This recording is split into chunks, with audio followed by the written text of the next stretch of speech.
Anda kembali di Menuju Istana Debat Capres 2024. Kita juga ingin tahu bagaimana kemudian tanggapan dari para panelis mengenai apa yang tadi sudah disampaikan, klarifikasi dari para juru bicara ini. Prof. Eko, mungkin boleh menanggapi apa yang kemudian disampaikan dari para juru bicara ini mengenai debat pada malam hari ini. Iya, terima kasih. Saya pikir kalau kita bicara kebijakan, itu memang kita bicara mulai dari paradigma, strategi, dan instrumen kebijakan ya. Oke. Saya pikir soal paradigma mungkin kurang lebih setiap calon itu sama. Pendekatannya adalah pendekatan welfare state, yaitu bumi, air, dan kekayaan alam yang terkandung di dalamnya dikuasai oleh negara. Semua bersepakat bahwa melalui program kesejahteraan sosial ini, masyarakat harus bisa mendapatkan pendidikan, kesehatan, dan seterusnya. Nah, cuma soal strategi mungkin agak sedikit berbeda-beda ya.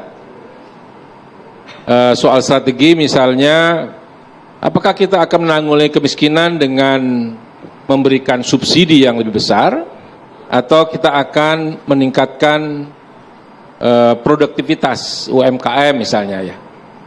Meskipun itu bisa dikombinasikan, tetapi ini soal titik berat. Nah, saya lihat mungkin dalam hal ini calon belum bisa memberikan secara detail mengenai bagaimana nanti kelak program penanggulangan kemiskinan ini harus dilakukan, strateginya. Apakah akan memperkuat bantuan sosial seterusnya, atau akan memperkuat produktivitas. Nah, lalu yang ketiga itu soal instrumen. Instrumen itu misalnya soal bansos. Nah, itu jadi yang kecil-kecil lah. Ini saya pikir ada perbedaan saya lihat ya. Tadi Pak Prabowo misalnya sangat menekankan pada bantuan sosial yang selama ini ada. Kalau kita lihat kan ada setidaknya 11 bantuan sosial, yang 5 wajib, sisanya itu yang non reguler. Ya, seperti bantuan sembako, kemudian juga program keluarga harapan dan seterusnya. Nah, yang paling penting kan buat masyarakat ini bagaimana preferensinya harus diletakkan pada calon mana yang kira-kira mereka srek untuk bisa menjamin bahwa nanti kalau saya memilih seorang capres, maka yang bersangkutan bisa memperjuangkan keinginan-keinginan yang mungkin bisa diharapkan kan gitu ya. Oke. Tapi dari sisi paradigma, strategi, dan juga instrumen tadi, mana yang paling konkret dari ketiga paslon tadi? Berbeda-beda ketika menjelaskan sektornya ya, baik sektor ketenagakerjaan, pendidikan, maupun kesehatan. Oke. Tetapi saya menangkap bahwa Pak Anies mungkin dari sisi paradigma lebih lengkap ya. Oke. Kemudian calon Pak Prabowo mungkin dari sisi instrumen lebih seperti misalnya memperbanyak dokter gitu ya. Memperbanyak dokter, kemudian makan gratis itu kan memang yang paling konkret ya. Kelihatan gitu instrumennya. Meskipun itu tadi seperti disampaikan oleh Pak Ciko ya, harus kita kaji ulang apakah instrumennya itu bisa dilaksanakan apa tidak kan gitu. Nah, ini kan memang harus kita gali, tidak cukup dengan debat yang seperti ini saja karena waktunya terbatas kan gitu. Nah, untuk bisa mengimplementasikan suatu kebijakan, apakah instrumennya pas apa tidak, ini memang tidak cukup dengan debat yang waktunya singkat. Gitu. Nah, ya memang kalau yang seperti ini akhirnya untuk misalnya uneducated people itu susah untuk mendiferensiasi. Ya, betul. Mana yang akhirnya menjadi pilihan gitu.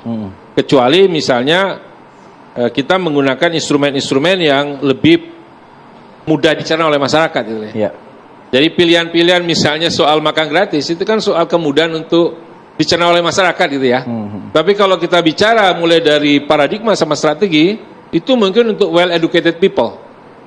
Nah, ya tapi fragmentasinya kan banyak. Mulai dari well educated people sampai uneducated people. Mulai dari paradigma, strategi, dan instrumen. Nah, debat ini untuk siapa? Debat ini untuk masyarakat banyak yang pada umumnya adalah uneducated people.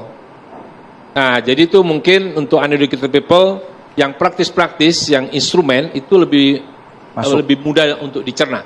Tapi untuk yang educated people, mungkin yang paradigma, yang sifatnya strategik, barangkali itu akan menjadi pertimbangan gitu. Oke. Nah, jadi semua calon punya kelebihan dan kekurangannya itu. Oke. Demikian, terima kasih. Kalau Prof Suhaib seperti apa Prof? Boleh tambahkan? Ya, Bagaimana? baik. Prof Suhaib. Prof Ya. Suhaib. Oh, Prof. Febri. Ya, kasih. Kalau saya melihat debat pada malam hari ini, saya kira masing-masing beliau membicarakan atau mengungkapkan pengalamannya masing-masing. Karena dari awal saya sudah sampaikan bahwa debat pada malam hari ini merupakan debat pamungkas, maka pasti lebih banyak membicarakan apa yang dialami beliau dan akan disesuaikan dengan apa yang akan dilakukan di ke depan. Misalnya begini, tadi Pak Prabowo menyampaikan apakah makan gratis atau makan bagi anak-anak, kira-kira Pak Ganjar setuju? Ya kan gitu ya, ada pertanyaan begitu, konfirmasi. Pak Ganjar bilang bahwa ini saya setuju, tapi perlu segmentasinya. Demikian juga ketika ditanyakan Pak Anies juga mengatakan bahwa ini juga harus disesuaikan dengan segmentasinya. Bahkan Pak Anies membantah, lebih bagus mulai dari dalam kandungan.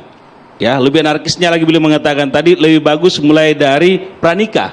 Ya, diberikan apa namanya semacam pendidikan tentang berkeluarga gitu. Jadi pada prinsipnya satu hal yang belum digali mendalam tadi berkaitan dengan sumber daya manusia, berkaitan dengan tenaga kerja. Itu saya kira belum disentuh dengan baik ya. Itu mungkin. Ya. Baik, ya ditahan dulu Prof Suhaib. Nanti sesaat lagi kita mau tanya kepada mahasiswa bagaimana ini penampilan dari masing-masing paslon. Apakah mereka cukup puas atau mungkin jangan-jangan ada catatan. Sesaat lagi kami akan kembali.